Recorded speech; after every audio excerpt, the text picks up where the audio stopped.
கனமழை குறித்தான தற்போதைய செய்தியை பார்த்து வருகிறோம். தஞ்சை மாவட்டத்தில் தொடர் மழை காரணமாக 30,000 நெல் மூட்டைகள் மழையில் நனைந்து சேதமடைந்திருப்பதாக தகவல் வெளியாகியிருக்கிறது.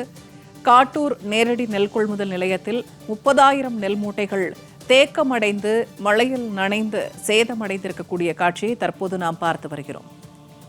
மழையில் நெல் மூட்டைகள் சேதமடைந்ததால் மிகப்பெரிய அளவில் இழப்பு ஏற்பட்டுள்ளதாக விவசாயிகள் வேதனை தெரிவித்திருக்கிறார்கள். கூடுதல் தகவல்களை வழங்குகிறார் தஞ்சையிலிருந்து செய்தியாளர் ராஜேஷ் கண்ணா. ராஜேஷ், தற்போது தொடர் மழை காரணமாக 30,000 நெல் மூட்டைகள் தேக்கமடைந்து முளைத்து வீணாகி இருக்கிறது. விவசாயிகள் இதுகுறித்து கவலையும் தெரிவித்திருக்கிறார்கள். இதற்கு ஏதேனும் இழப்பீடு வழங்கப்படுமா? விவசாயிகளின் கோரிக்கை என்ன? அதாவது பூர்ணிமா, தஞ்சாவூர் மாவட்டத்துல கடந்த சில நாட்களாகவே கனமழையானது பெய்து வருகிறது. 24 மணி நேரத்துல மட்டுமே தஞ்சாவூர் மாவட்டத்திலே 800 மில்லிமீட்டர் அளவிற்கான மழையானது பதிவாகி உள்ளது. இந்த மழையால் தொடர் மழையால் காரணமாக பல்வேறு பகுதிகள் குறுவை அறுவடை செய்யப்பட்ட பயிர்கள் பாதிக்கப்பட்டுள்ளது. இதே போல் தஞ்சாவூர் மாவட்டம் காட்டூர் பகுதி பாத்தீங்கன்னா இந்த நேரடி கொள்முதல் நிலையத்தில் கிட்டத்தட்ட சுமார் 30,000 மூட்டைகள் தேக்கமடைந்திருக்கு. தொடர்ந்து மழை பெய்து வருவதால் நெல் மூட்டைகள் நினைந்து நெற்பயிர்கள் முளைத்து காணப்படுகிறது.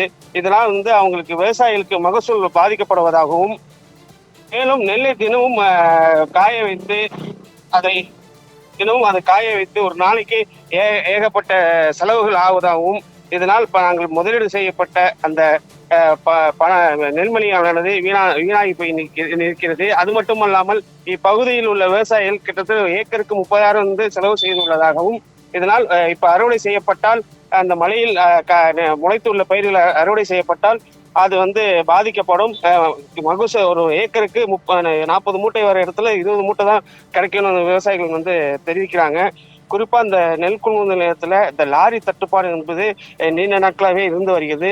கடந்த சில நாட்கள் முன்பு இப்பகுதியில சாலை மறியல் போராட்டத்தில் கூட இந்த விவசாயிகள் ஆர்ப்பாட்டத்தில் ஈடுபட்டாங்க. தொடர்ந்து இப்பகுதியில இதுவரையுமே எந்த ஒரு மூட்டையை கூட எடுக்கவில்லைன்னு இப்பகுதி விவசாயிகள் குற்றம் சாட்டுறாங்க. அது மட்டும் இல்லாம சட்டமன்ற சபையில முதலமைச்சர் இது சம்பந்தமா பேசுறாரு. ஒரு நாளைக்கு 2,000 மூட்டை எடுக்கிறோம் அப்படின்னு சொல்லி பேசுறாரு. ஆனா அந்த வாக்குறுதியெல்லாம் பொய்யாக இங்க காணப்படுகிறது. இதனால் விவசாயிகளுக்கு உரிய இழப்பீடு வழங்க வேண்டும் என விவசாயிகள் கோரிக்கை வைத்துள்ளனர். தகவல்களை வழங்கியமைக்கு நன்றி ராஜேஷ் கண்ணா.